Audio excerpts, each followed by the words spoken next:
Bienvenidos amigos, soy Fernando Rodríguez Patrón y esto es Reforma Electoral en Marcha, que llega a ustedes a través de JN Televisión. El día de hoy contamos en los estudios con la grata presencia de la doctora Milagros Suito. Ella es directora nacional de Educación y Formación Cívica Ciudadana, a quien le damos la bienvenida. Milagros, ¿cómo estás? Muy bien, gracias Fernando por la invitación. Gracias a ti por estar acá con nosotros. Milagros, queremos aprovechar tu experiencia en el área de educación, que ya tiene larga data, tienes 4 o 5 años, corrígeme si me equivoco, a cargo de esta tan importante dirección, que tiene varios ejes, se articula sobre varios pilares.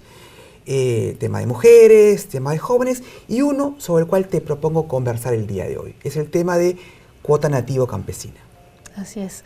Así es, esta dirección, como tú bien lo señalas, tiene varias líneas de acción y una de ellas tiene que ver con el trabajo que se viene realizando de manera articulada con diversas organizaciones representativas a nivel nacional, ¿no? Que tiene que ver con el fortalecimiento de la participación política indígena.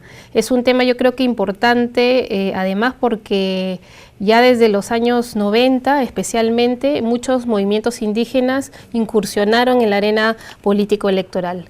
Y como bien dice Diego Iturralde, ha sido importantísima esa participación porque eso ha generado no solo que haya una representación descriptiva, es decir, la presencia de representantes de los pueblos indígenas en instancias de representación, sino que también ha generado que hayan políticas públicas en favor de estos sectores de la población, es decir, este tránsito de la democracia o de la representación descriptiva hacia la representación más sustantiva, ¿no? A partir de los planteamientos de políticas públicas.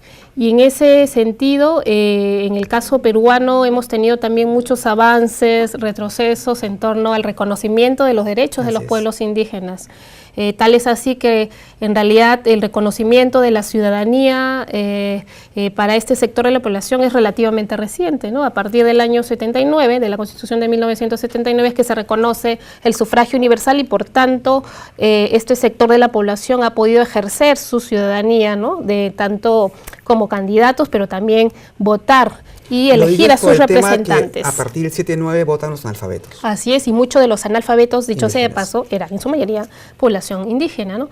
Así es que en esa medida, en estos últimos años, el Estado peruano también ha ido avanzando, ¿no? Ha habido avances, retrocesos y avances como, por ejemplo, la dación de la ley de consulta previa, que ha sido yo creo que un hito interesante e importante, porque es a partir de esa ley de consulta previa que se remite por primera vez al convenio 169 de la OIT, que es este instrumento internacional, digamos, que tiene un reconocimiento, y además que reconoce los derechos de los pueblos indígenas. Y en ese sentido, ya en el plano electoral, a partir del 2002 es que ya el jurado y Nacional de Elecciones plantea una serie de reglamentos, ¿no? Que reconocen la participación de los pueblos indígenas. Estamos hablando que por primera vez se aplica la cuota indígena en el Perú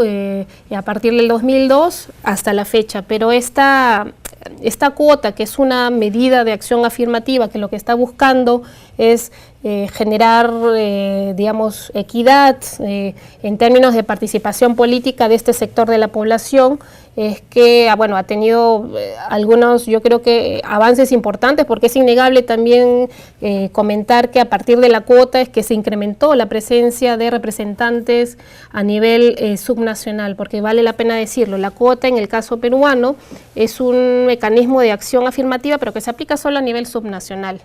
No sucede lo mismo en el ámbito comparado, ¿no? Que más bien existen otro tipo de instrumentos o mecanismos que aseguran la representación de este sector de la población, pero en el ámbito nacional. Esto quiere decir en el Parlamento, ¿no? A ver, vamos por partes. La introducción que has hecho ha sido excelente, ya me relevaste de hacer cualquier comentario introductorio sobre el tema. Vamos a fijarnos en el tema de cuota nativa y campesina. Y tú mencionas el tema de las cuotas.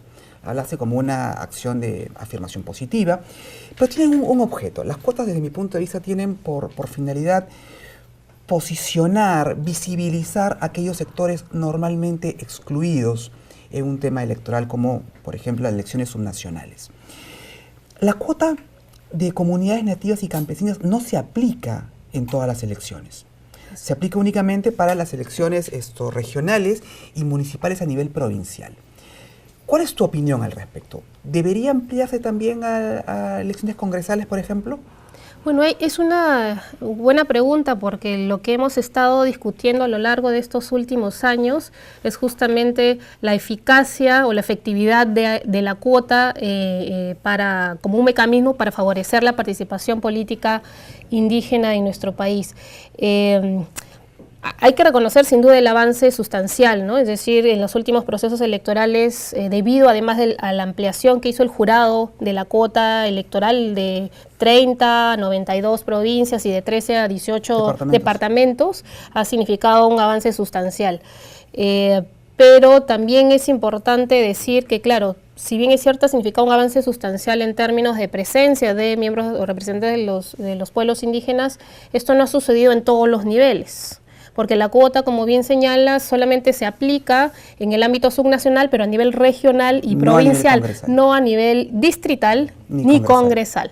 Se discute mucho el mecanismo más idóneo. Lo que nos dice la experiencia o comparada y qué está sucediendo en otros países y cómo los vienen regulando es que uno de los mecanismos digamos, más idóneos podría ser la reserva de escaños, ¿no? La reserva de escaños, circunscripción electoral especial más reserva de escaños, que es lo que sucede, por ejemplo, en Bolivia. Colombia tiene reserva de escaños. En Bolivia, por ejemplo, tienes 7 escaños reservados para población indígena y en el caso de Colombia tienes 3. ¿Qué porcentualmente cuánto representa? La verdad que no representa, en el caso colombiano no llegan ni al 2% del total y en el caso boliviano, si mal no recuerdo, como que el 5%. En realidad...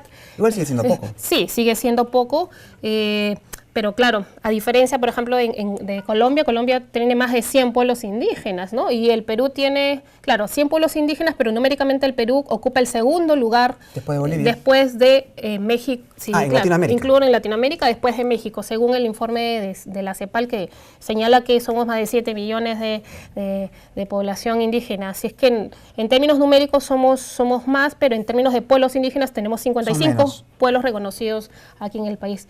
Entonces, lo que se está evaluando es que podamos aspirar a tener un mecanismo que sí garantice la representación efectiva. Por un lado, en el ámbito subnacional, muchos de los problemas que se han venido dando en los últimos procesos electorales, por un lado la gobernabilidad, pero por otro lado es que, por ejemplo, a nivel regional, digamos que la cifra no ha sido tan auspiciosa.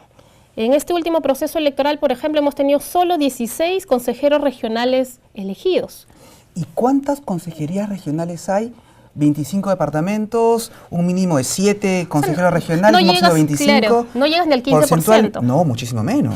Estás bien lejos incluso del parámetro, del porcentaje de la cuota, ¿no? Que establece un mínimo 15%. de 15%. Así es que en el ámbito regional sí vemos que hay un problema, yo creo que hay que solucionar, más que en el ámbito regional, digamos, provincial, porque más bien el número de regidurías ha ido incrementándose. En el último proceso tuvimos 34 regidores indígenas electos. Ahora 115, me parece. Ahora 115, entonces digamos que ha sido, yo creo que una cifra histórica, toda vez que el jurado además impulsó esta ampliación de la cuota en coordinación con el Viceministerio de Interculturalidad. Fue un salto, yo creo que interesante, importante, histórico, porque ahora tenemos más representantes indígenas electos a nivel de regidurías, pero no sucede lo mismo a nivel regional. Pero tengo yo un dato importante, he estado revisando estadística. Si bien había un salto cuantitativo, hemos pasado a tener 131 autoridades indígenas electas. Esto acaba siendo un universo bastante reducido frente al número total de candidaturas. Tengo yo notado que fueron casi 2.500 candidaturas. Para ser exactos, 2.494. Me refiero a las elecciones del año 2014. Y autoridades electas, 131, lo que representa el 5,25%. Así es. En realidad se ha avanzado, pero como bien dice, frente al universo es bien reducido. Además, frente a las cifras de población indígena, que nos dice CEPAL, por ejemplo, que son 7 millones, imagínate, ¿no? Somos un número importante, o los pueblos indígenas es un número importante en la población, pero en términos de resultados y de representación es realmente reducido. Pero lo que estamos buscando ahora y lo que estamos discutiendo, luego lo podemos comentar con mayor detalle en el marco de este grupo de trabajo que haya sido impulsado por el Jurado Nacional de Elecciones, es tratar de reflexionar y poder plantear una propuesta que pueda corregir, por lo menos en este ámbito subnacional, la representación, digamos, deficiente que se ha tenido en los últimos procesos de los pueblos indígenas. Y por eso es que estamos planteando poder evaluar la posibilidad de generar un mecanismo que se ha denominado, digamos, la llamada cifra repartidora diferenciada. Qué interesante término. Déjeme adivinar de qué significa. Significa que la cuota tiene que ser efectiva. Así es. Es decir, que tiene que haber, si la cuota es 15% ahora, un 15% cuando menos de representación de comunidades nativas y campesinas. O algo así. Vamos cerca, ver, vamos cerca. Lo que pasa es que como a nivel regional el resultado pues vemos que ha sido realmente deficiente. Lo que se está buscando es un mecanismo que sí garantice el acceso, como sucede en otros países de la región, con reserva de escaños, pero claro, orientados al ámbito nacional, pero que sí nos ilustran para poder nosotros plantear una propuesta en el ámbito subnacional. Por eso que lo que estábamos planteando era que las consejerías que se agregan, ¿no? Es decir, las consejerías que se agregan en todos los procesos electorales para el caso de la cuota indígena sean de carácter, digamos, obligatorio. Es decir, que podamos tener una lista de candidatos indígenas y no indígenas y que el cómputo de la cifra repartidora se haga de manera independiente, porque claro, además el sistema o el diseño electoral permite hacerlo, porque en el ámbito regional tú tienes lista cerrada, pero además cuando son 2 o más consejeros aplica cifra repartidora, que es el planteamiento que se está proponiendo para ser efectivo. Incluso el Pleno del Jurado lo ha acogido en el anteproyecto del Código Electoral. Esto es importantísimo e interesante. Por un tema de tiempo tenemos que parar ahora. Continuamos con esa parte en el segundo bloque, ¿te parece? De acuerdo. Amigos, vamos a un corte, ya regresamos con Reforma Electoral en Marcha.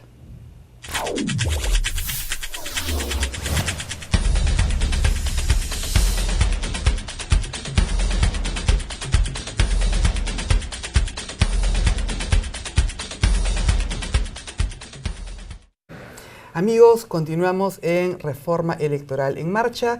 En esta oportunidad contamos en los estudios con la doctora Milagros Suito, directora nacional de Educación y Formación Cívica Ciudadana del Jurado Nacional de Elecciones. En esta oportunidad estamos conversando acerca de la cuota nativa y campesina, lo que se conoce como cuota indígena en las elecciones. En la primera parte, Milagros, nos hablaste acerca de la problemática real, temas estadísticos con relación al tema de cuota nativa y campesina. Corresponde ahora ver qué está haciendo el jurado y nos enfocamos en lo que es el programa, que es lo que es reforma electoral. El jurado, tengo entendido, ha constituido un grupo de trabajo para el fortalecimiento de la participación política indígena. ¿Qué nos puede decir al respecto? Bueno, creo que ha sido un hito histórico por parte del organismo electoral, porque lo que se está planteando aquí es un trabajo transversal con las organizaciones indígenas y construir políticas públicas conjuntamente con las organizaciones. Yo creo que ese gesto es inédito en realidad, desde la aplicación de la cuota indígena en nuestro país y ya la constitución de este grupo de trabajo que tiene carácter permanente, es decir, no solamente se está pensando en que sea un grupo que permita coordinar, gestionar y plantear propuestas en el marco de las elecciones, sino que este trabajo sea de manera permanente e ininterrumpida, ¿no? Porque además se entiende que los problemas de representación no solamente se aluden al proceso electoral, sino que también tienen otras connotaciones, digamos, de fondo y que requieren un trabajo de largo aliento. Así es que saludamos desde ya la decisión de haber conformado este grupo de trabajo y desde la fecha de su aprobación, que fue en el mes de junio del año pasado, Ahora hemos llevado a cabo hasta la fecha 5 reuniones, una sesión ordinaria, porque aquí se ha establecido algo interesante.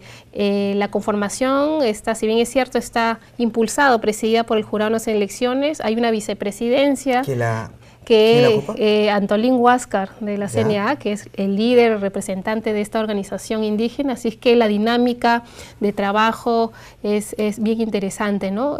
Construimos las propuestas juntos. Ahora hemos llevado 5 reuniones y en ese marco de trabajo que hemos llevado a cabo, por ejemplo, ya hemos ido avanzando planes en 3 ejes temáticos: el eje normativo, el eje de incidencia y el que tiene que ver más con la formación política, ¿no? Normativo, incidencia y formación. ¿En el normativo qué se ha avanzado? Ya hemos por lo menos conciliado, consensuado los lineamientos generales de qué queremos proponer, qué reformas queremos proponer. Y estamos entrando ya el tema.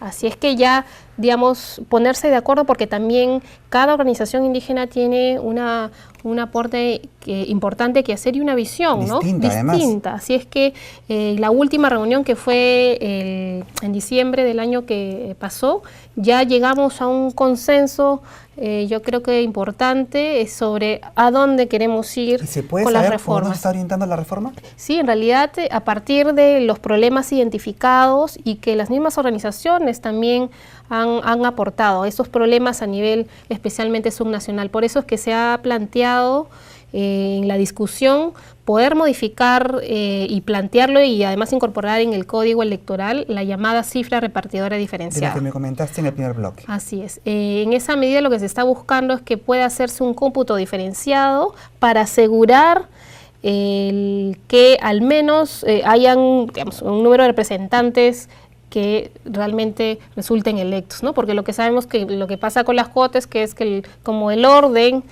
lo realiza el partido político, van al último y nunca van a ser electos. Sí, eso es lo que ha venido pasando. Así es que, dado que el diseño electoral a nivel subnacional nos permite plantear esta propuesta, estamos justamente tratando ya en los próximos meses de poder compartir con ellos, construir con ellos ya el documento. Ahorita mismo, por ejemplo, lo que hemos planteado y la dinámica de trabajo es poder socializar, una vez que ya tengamos el documento, socializar con las bases de las organizaciones en algunas regiones del país. Entonces yo creo que esa dinámica de poder además también recibir los aportes, validar la propuesta, yo creo que le da sinceramente un plus, claro, yo creo que interesante, ¿no? De poder construir estas propuestas con los representantes de las organizaciones indígenas. Imagino que estos aportes normativos van a enriquecer la discusión, el debate del anteproyecto. Así es. Y están alineándose más o menos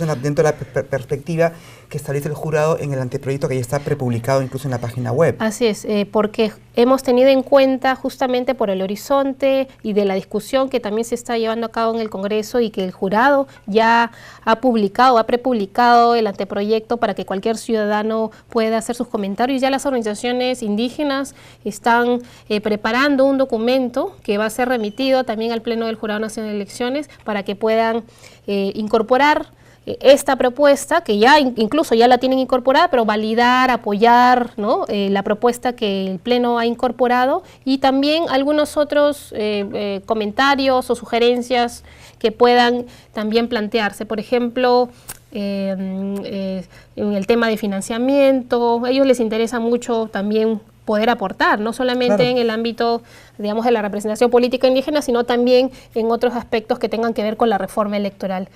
Así por ejemplo, ¿se ve la posibilidad de ampliar el tema de la cuota a nivel distrital, por ejemplo? No se ha planteado esta propuesta, porque creo que ahí sí es necesario todavía reflexionar más si es que realmente va a generar un impacto, digamos, positivo, porque claro, en el ámbito más bien municipal ha habido, yo creo que provincial, que así es, 115 regidores. Así es que sí, digamos, ha funcionado, pero habría que analizar bien el impacto a nivel distrital. Por lo pronto, el grupo de trabajo se está concentrando en hacer algunas propuestas específicas a nivel subnacional, que a través de la llamada cifra repartidora diferenciada, pero también con una aspiración de poder plantear una propuesta en el ámbito nacional.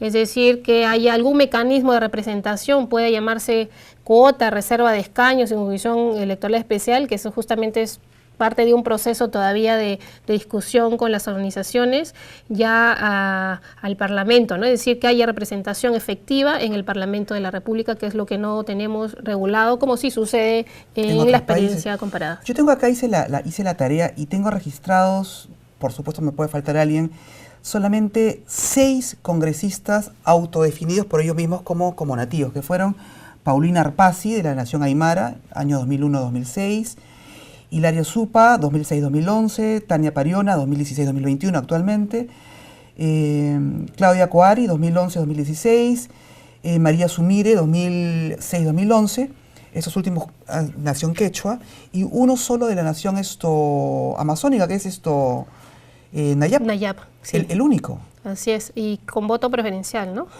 Es decir, claro, las cifras son... nos dicen mucho, claro, y sin ningún mecanismo, digamos, que garantice la participación, como si sucede pues con 7 escaños en Bolivia, 3 en Colombia, y en otros países ya, digamos, como Canadá o como Nueva Zelanda, que también tienen sistema de reserva de escaños, ¿no? Que es lo que mejor les ha funcionado, pero también es necesario, creo que acotar, es que no hay una fórmula, pues, digamos que... Los países nórdicos tienen un parlamento tienen un parlamento, no hay una fórmula perfecta. Nativo. Siempre, y un poco replicando la famosa frase de Iternol, el contexto hace la diferencia. Lo que tenemos que hacer y plantear es, en base a nuestro contexto político, realidad, social, ¿no? Hay que plantear la fórmula que pueda permitir y asegurar la representación efectiva. Pero has dado con el punto preciso. La gente no percibe cuál es el problema que la población nativo-campesina no esté representada en el Parlamento o que no se visualice como una autoridad local. ¿Cómo puedes explicarlo en términos muy sencillos? Bueno, es que no hay ningún mecanismo legal que garantice su participación efectiva. Tenemos las cuotas. Las cuotas eso trae consecuencias. Claro, consecuencias es que tengamos un Parlamento que no represente a todos los sectores de la población. Se deslegitima a sí mismo. Así es. Y lo cual genera problemas directamente con el tema de gobernabilidad. Así es que como hemos también venido, digamos, conversando, es importante la representación de estos sectores minoritarios no en términos, digamos, cuantitativos, ¿no? Sino de acceso, o de sectores que no han tenido acceso al poder. No tan visibles. Así es que de lo que se trata con todas estas propuestas que se vienen trabajando y que vamos a tratar de impulsar en el mediano plazo a través del grupo de trabajo es que el Congreso pueda evaluarlas. De pronto ya en la comisión, en el grupo de trabajo, está también la Comisión de Pueblos Indígenas. Están representantes acreditados de la Comisión de Pueblos Indígenas. ¿Están coordinando? Sí, es más, han estado participando en las reuniones, en la sesión de instalación. Estuvieron los 3 representantes acreditados por la congresista Fueronda, que es la que preside esta comisión, y los representantes de Fuerza Popular y del Frente Amplio que fueron acreditados en su momento para participar en la comisión. Digamos, desde ya hay una articulación también con el Congreso, con el Viceministerio de Interculturalidad, porque hay que, mención aparte, hay que también saludar el aporte y el trabajo articulado que hemos tenido durante todos estos años. La ampliación de la cuota fue producto también de esa articulación con el Viceministerio de Cultura, de Interculturalidad, porque además recordarás que en el año 2002 la fuente oficial era el INEI, la Direcciones Regionales Agrarias, pero a partir del último proceso ya electoral, en 2014, la fuente oficial es el Viceministerio de Interculturalidad, la base de datos que trabaja el Viceministerio de Interculturalidad, con lo cual... ¿Y tú crees que son ahora 92 provincias donde debe aplicarse la cuota? ¿Va a seguir subiendo o ya llegó a su tope? No, lo que pasa es que la base de datos que tiene el Viceministerio es una base de datos inacabada. Por eso puede seguir subiendo. Así es. O sea, eventualmente esta cifra que tenemos puede ser mucho mayor en los siguientes procesos electorales. ¿Y cómo juega eso con el censo que tendremos en octubre? Yo creo que ahí has tocado un tema interesante porque muchos de los mecanismos, digamos, que se pretenden plantear necesitan realmente saber quiénes somos, ¿no? Cuántos indígenas existen en nuestro país y uno de los mecanismos sin duda es el censo. El censo está programado para este año 2017, a fines de este año, y se ha incluido por primera vez una pregunta de a la Cámara autoidentificación indígena. ¿Y qué significa eso? Eso significa que vamos a poder identificar cuántos ciudadanos se autoidentifican digamos, a alguna categoría étnica en nuestro país y por lo tanto sabremos más o menos cuántos ciudadanos se consideran indígenas. Entonces, ¿cuántos son amarillos, cuántos son rojos, cuántos son azules? Todos los colores. Sí, como ha sucedido, por ejemplo, en Bolivia, donde ellos ya tienen una experiencia de 2 censos. 2 censos, me estaba diciendo fuera de cámaras. Así es que es un paso histórico también importante porque eso nos va a permitir también a los organismos electorales poder plantear medidas más idóneas, ¿no?, para este sector de la población y en general, ¿no?, porque de hecho que esa información va a servir para planteamiento de políticas públicas y favorecer también la representación de este sector. No sé cuánta población saldrá, 30 millones, 32 millones de peruanos. El censo va a ser en octubre y las elecciones, las próximas subnacionales son también en octubre del año 2018. O sea, va a haber solamente un año entre la fecha del censo y la elección. ¿Crees que dará el plazo para tener los resultados? Difícil, ¿no es verdad? Sí, es poco probable, pero bueno, esperemos que las instituciones correspondientes puedan agilizar, pero sin duda es poco probable por el tiempo, ¿no? Además, las elecciones también ya están a la vuelta de la esquina. El próximo año son. Sí, así es que 2018. Pero ya es importante que se dé el paso y esa información nos va a servir sin duda para poder seguir afianzando estos planteamientos de reforma electoral que nos, digamos, que le generan a este sector de la población pues realmente una representación efectiva, que es lo que están buscando ellos participando en este grupo de trabajo y en general todos, ¿no? Efectivamente. Porque es una cosa de ida y vuelta. Milagros, te agradezco mucho por tu participación, ha sido bastante ilustrativa, bastante clara, nos queda bastante por hacer todavía en lo que es reforma electoral desde el punto de vista de comunidades nativas. El jurado está haciendo denodados esfuerzos en ese sentido y creo que estoy encabezando un grupo que nos va a llevar a buen puerto. Te agradezco por tu participación. No, muchas gracias a ti y esperemos que hayan algunas propuestas de reformas que puedan ser aprobadas pues por el Congreso de la República en este año. Sería, yo creo que lo ideal. Brillante. A puertas de la elección regional en 2018. Amigos, eso es todo por el programa del día de hoy. Nos vemos en una próxima edición de Reforma Electoral en Marcha. No se olviden de seguirnos en nuestras redes sociales, así como en YouTube. Por mi parte será hasta la próxima semana.